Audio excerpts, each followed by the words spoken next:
ఇందిరా గాంధీని ఆదర్శంగా తీసుకుని కార్యకర్తలు ముందుకు సాగాలని తిరుపతి నగర కాంగ్రెస్ పార్టీ అధ్యక్షులు గౌడపేరు చిట్టిబాబు పిలుపునిచ్చారు.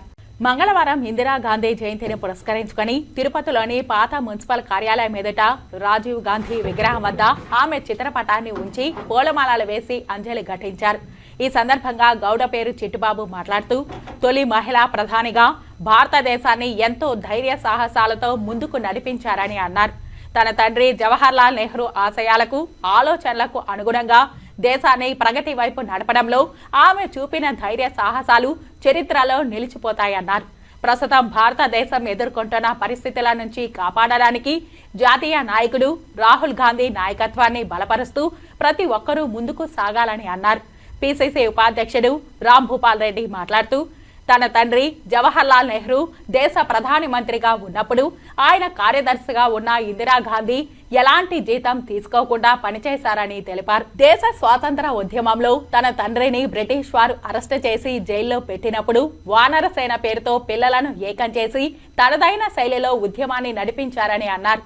నేడు ఉన్న క్లిష్ట పరిస్థితుల్లో బీజేపీని గద్దెదించడానికి పార్టీ నాయకులు కార్యకర్తలు ఆమెను స్ఫూర్తిగా తీసుకుని ముందుకు సాగాల్సిన అవసరం ఉందన్నారు.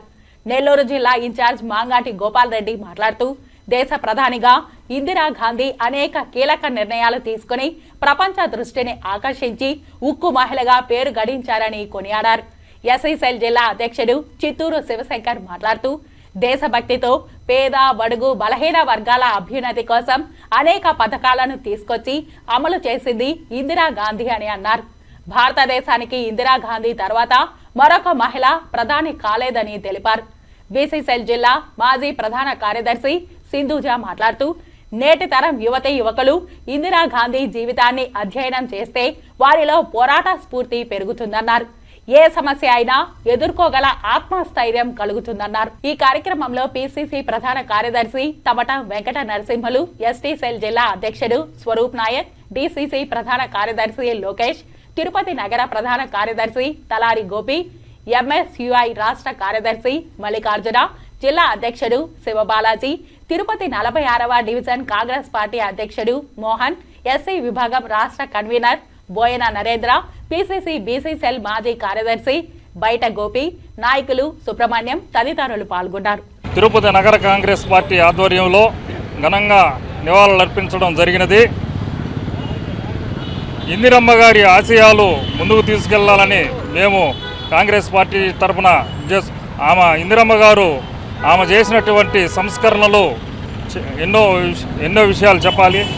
ఇందిరమ్మ గారు 14 బ్యాంకులని జాతీయకరణమే చేయటం కాక అదేవిధంగా గరీబీ హఠావో నినాదంతో పేదలకి కూడు గుడ్డ అనే దాని మీద కేంద్రీకృతం కావటం చాలా సంతోషనీయమైన విషయం.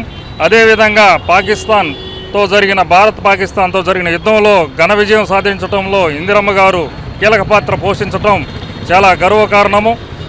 ఆమె ఆశయాలను కాంగ్రెస్ పార్టీ తరఫున మేము ముందుకు తీసుకెళ్తామని కాంగ్రెస్ పార్టీ తరఫున దివంగత భారతదేశ మాజీ ప్రధాని మొట్టమొదటి మహిళా ప్రధాని అయినటువంటి ఇందిరాగాంధీ గారి జయంతి సందర్భంగా తిరుపతి నగర కాంగ్రెస్ ఆధ్వర్యంలో ఈరోజు తిరుపతిలో ఘనంగా ఆమెకు నివాళులు అర్పించాం. ఆమె చేపట్టిన సంస్కరణలే ఈరోజు దేశంలో అమలవుతున్నాయి. పేద వర్గాలకు కానీ సమాజంలోని అన్ని వర్గాలకు ఆమె చేపట్టిన సంస్కరణల వల్ల మంచి లాభం జరిగింది అంటే అతిశయోక్తి కాదు. ఆ మహిళల్ని, ఆ ఉక్కు మహిళను ఈరోజు మరొక్కసారి స్మరించుకుంటూ ఆమెకి ఘన నివాళులు అర్పిస్తుంది. ఈరోజు యొక్క జయంతిని జరుపుకోవడం ఈరోజు కాంగ్రెస్ పార్టీ శ్రేణులే కాకుండా అట్టడుగు వర్గాల ప్రజలు కూడా ఎంతో అభిమానించే వ్యక్తి ఇందిరాగాంధీ జయంతి జరుపుకోవడం ఈరోజు మాకందరికి కూడా ఆనందంగా ఉంది. ఈరోజు ఆమె ఉక్కు మహిళగా పేరుగాంచింది. ఈరోజు ఈ యొక్క ఇందిరాగాంధీ చేసినటువంటి సేవల్ని, ఈ యొక్క సంస్కరణల్ని ఈరోజు భావి భారత పౌరులు కూడా గుర్తించుకోవాల్సినటువంటి విషయం చాలా ఉంది.